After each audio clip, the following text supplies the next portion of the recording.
de julho, sábado, Shabbat Shalom. Shalom. Nós estamos falando sobre o desenvolvimento do projeto A Nova Missa. Bom, a missa é um abstrato, um resumo da doutrina cristã e da Eucaristia, das ordenanças cristãs, da pregação e da Eucaristia. E também podemos considerar o louvor uma ordenança cristã.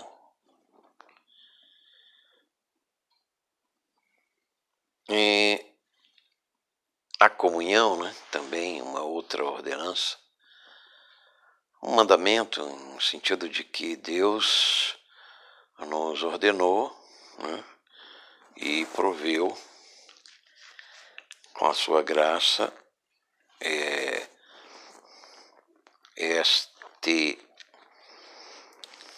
este evento, este ato sagrado. Ocorre que a missa foi destruída pelo movimento separatista, sectário do protestantismo. E aqui não cabe um julgamento severo sobre o protestantismo, que tem suas qualidades, a chamada reforma, mas a gente precisa entender uma coisa: o maior protestante, o maior reformador, foi um monge católico chamado Martinho Lutero. Em 1517 ele começou um movimento de crítica e de reforma à Igreja Católica Romana. E a sua intenção não era separar da Igreja Católica Apostólica Romana, era reformá-la, expor as suas culpas, os seus erros, os seus pecados, que eram evidentes, que eram abomináveis, não há como justificar. E logo a seguir, a Igreja entra num período inquisitório assombroso, em que ela vira o perseguidor romano, pagão, com torturas, com inquisições, com execuções de fogueira, etc. Se bem que execução em fogueira os protestantes fizeram com Calvino, Eles dizem que não, Calvino não queimou ninguém, ele não mandou. Mas Servet foi visitado antes de ser executado na fogueira como herege por Calvino, para ver se obtinha um arrependimento lá em Genebra. Então, Servet tinha uma teologia judaica ortodoxa negava a trindade, cristã. Então, aí é a questão de Lutero, nova missa, o que tem a ver? Muito bem, a nova missa ela aceita a ponderação de Lutero sobre a Escritura, que era uma ponderação muito verdadeira, muito importante, válida. Nesse ponto, Lutero estava certo. E a Igreja Católica Romana deveria aceitar essa reforma nesse ponto, E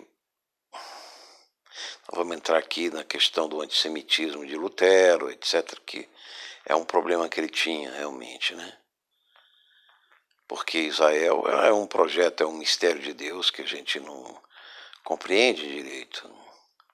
Deus está preservando Israel para uma conversão futura, como diz Paulo em Romanos 11.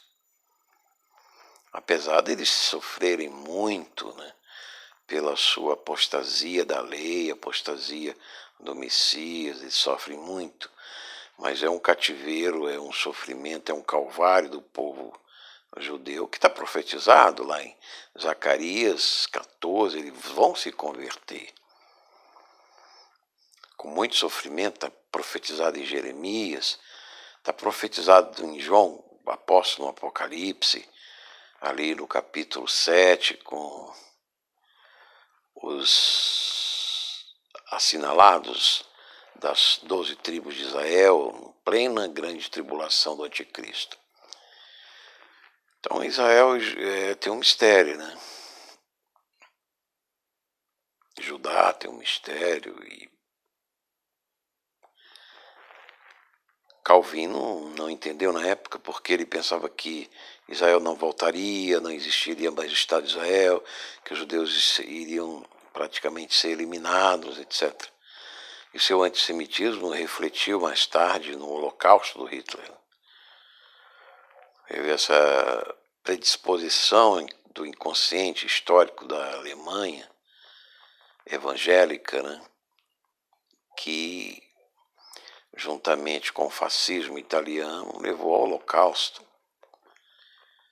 dos judeus que habitavam a região da Europa, os países da Europa, a Polônia, o leste europeu, a Alemanha, estavam perfeitamente integrados na economia desses países. Já muitos nem queriam se considerar mais judeus, né? Como a gente vê Kafka, Freud, grandes intelectuais judeus da época. E então nós temos que ver que esta divisão tanto enfraqueceu os evangélicos, os protestantes, como enfraqueceu os católicos romanos, a cristandade como um todo. A cristandade católica romana errou porque ela se manteve no poder, na autoridade, nas inquisições, nas perseguições e não se fez a meia-culpa, ele não se reformou a sua liturgia e ela caiu na vítima do seu próprio misticismo, de espírito de santos mortos, etc, etc. Aí você vai ter as aparições de Fátima, que aprofundaram muito mais, e aí vem no século XIX, antes da guerra, antes da Segunda Guerra, você tem aí a Santa Polonesa. Então a nova missa, ela procura colocar a palavra, a revelação profética na ceia, na Eucaristia, e tirar esses puxadinhos de Maria, de Rainha do Céu, da Babilônia, esse culto a mortos, etc. E procura colocar a profecia nas suas palavras eucarísticas, na oração eucarística, da expectativa da segunda vinda de Cristo, da ressurreição, do arrebatamento pré-tribulacionista. Então, estamos trabalhando nessa liturgia. Eu vou encerrar a gravação, ficou um pouco longo e a bateria está caindo. Então, isso é um ensaio do projeto Nova Missa Cristã, para nós trabalharmos mais especificamente das palavras do missário, né? Reformado. Como Lutero fez e Melanchthon reformaram o culto cristão, dando os hinos, né? Colocando graças a eles, nós temos esses hinos na igreja. Perdemos um pouco aí com a popularização da música erudita de Mozart, de Bach, principalmente, que a educação musical caiu muito na igreja, né? E houve também infiltração no evangélico de sons mundanos.